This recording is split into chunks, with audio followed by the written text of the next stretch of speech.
আসসালামু আলাইকুম viewer and welcome back to my channel. আজ লন্ডনের টেস্কো এক্সপ্রেস সুপার স্টোরটি আপনাদেরকে ঘুরে দেখাবো। চলুন ভিতরে ঢুকি। দেখতেই পাচ্ছেন আইসগুলো প্রায় এমটি, খুব অল্প সংখ্যক মানুষ এখানে রয়ে গেছে।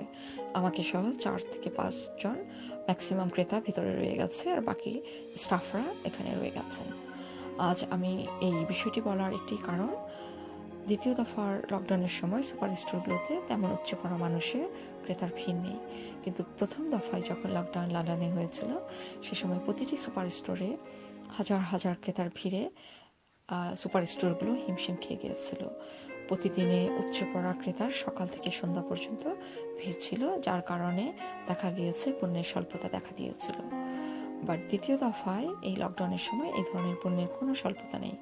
আপনারা দেখছেন প্রতিটি ট্রেতে অনেক অনেক প্রোডাক্ট রয়ে গেছে এবং এখানে স্বল্পতার কোনো রকমের রেশ দেখা যাচ্ছে না।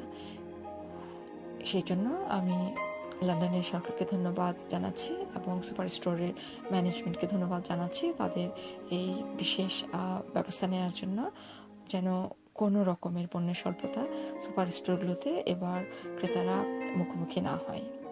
তো সেই জন্য আমি আরেকবার ধন্যবাদ জ্ঞাপন করছি সুপার স্টোরের ম্যানেজমেন্ট এবং লন্ডনের প্রশাসনকে।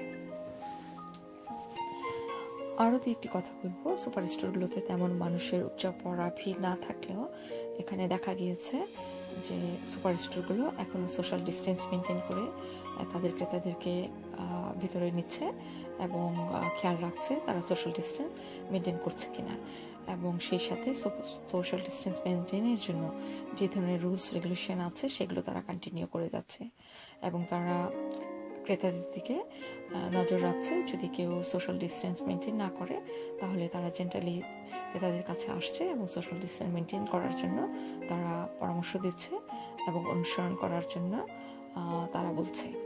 সো এটিও অত্যন্ত ভালো একটি উদ্যোগ সুপার স্টোরগুলো এখনও নিয়ে রেখেছে। সেই জন্য সুপার স্টোরগুলোর কাছে আমরা কৃতজ্ঞ এবং ধন্যবাদ জ্ঞাপন করছি।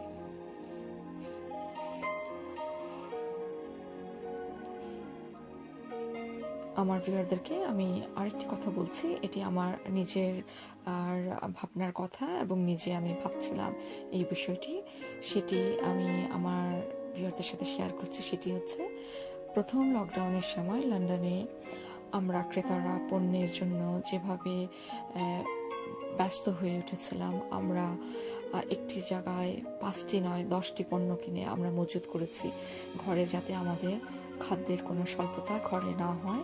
আমাদের ঘরের যারা মেম্বাররা আছে, ছেলেমেয়েরা আছে, বাবা মারা আছে, ভাই বোনরা আছে, কেউ যেন খাদ্যের কোনো সংকট মোকাবেলা না করে। এই এক্সপিরিয়েন্স থেকে আমি একটি কথা বলতে চাই, আমরা ডিরেক্টলি এই এক্সপিরিয়েন্সটি আমরা অনুভব করেছি, ফিল করেছি, সেটি মোকাবেলা করার চেষ্টা করেছি এবং সেটি করেছিও। সেই ক্ষেত্রে দেশের সরকার, দেশের সুপার স্টোর, ব্যবসা প্রতিষ্ঠানগুলো আমাদেরকে যথেষ্ট সহযোগিতা করেছিল। তারপর আমরা এইটি মোকাবেলা করার জন্য সক্ষম হয়েছি। তারপরও আমরা যথেষ্ট পরিমাণের প্রোডাক্ট আমরা ঘরে এনে মজুত করে রেখেছি।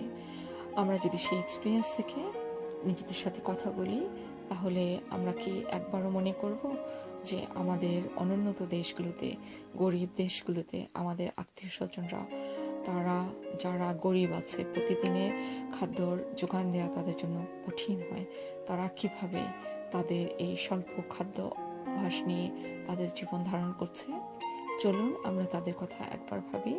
আমাদের প্রতিদিনের যে এক্সপেন্ডিচার, সেটা থেকে আমরা অল্প পরিমাণে সঞ্চয় করি এবং আমরা প্রতিটি পরিবারের আত্মীয় স্বজন এবং দরিদ্র মানুষের কাছে সেটি পৌঁছাই দিই এবং তাদের খাদ্যের স্বল্পতার যে সংকট, সেখানে আমরা কিছুটা অংশগ্রহণ করে সেই সংকটকে দূর করে দিই। চলুন আমরা এই এক্সপিরিয়েন্স থেকে এই অঙ্গীকারটি নিজেদের সাথে করি এবং আমাদের দরিদ্র আত্মীয় স্বজন, বন্ধু বান্ধব, প্রতিবেশীর পাশে দাঁড়াই। এটি আমার বিনীত অনুরোধ রইবে আমার ভিউয়ারদের কাছে এবং সবার কাছে।